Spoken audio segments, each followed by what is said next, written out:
बिस्मिल्लाहिर्रहमानिर्रहीम। अस्सलामु अलैकुम वरहमतुल्लाहि वबरकातुहू। चंद ही मिनटों में हर किस्म का दर्द ख़त्म। सामीन मोहतरम, ये एक ऐसा वजीफ़ा है कि बहुत सारे ऐसे मरीज़ हैं, बच्चे, बुजुर्ग, नौजवान, ख़वातीन, दर्द ऐसा शुरू हुआ ख़त्म होने का नाम ही नहीं ले रहा, और सारी सारी रात ऐसे चीखते चिल्लाते गुजर जाती है। ना रात को सुकून है, ना दिन को सुकून। दर्द ऐसा छिड़ता है कि रुकने का नाम नहीं लेता। अद्वियात भी इस्तेमाल की जाती है, इसके बावजूद भी आराम नहीं आता।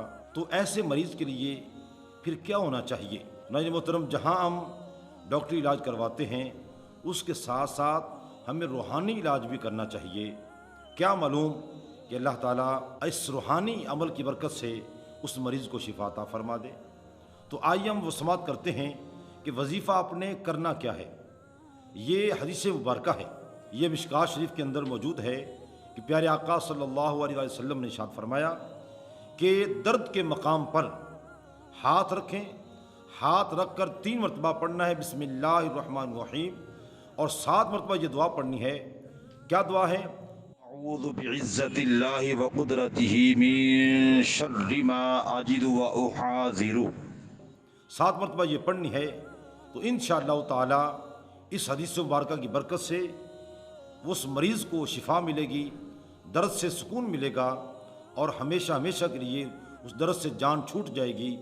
आइंदा भी अगर किसी को तकलीफ़ हो तो ये बिल्कुल आसान सा वजीफ़ा है, आप ख़ुद कर सकते हैं। आप साथ ये भी समात करें।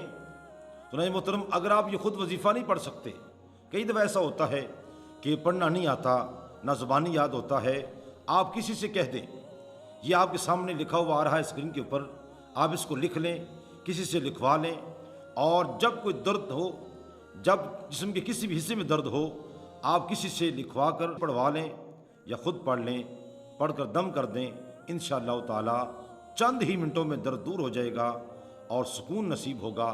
दुआ करता हूँ अल्लाह ताला हम सब को हर किस्म के मर्ज़ से, हर किस्म के दर्द से निजात अता फ़रमाए, आइंदा आने वाली हर बीमारी से, हर गम और दुख से महफूज फरमाए।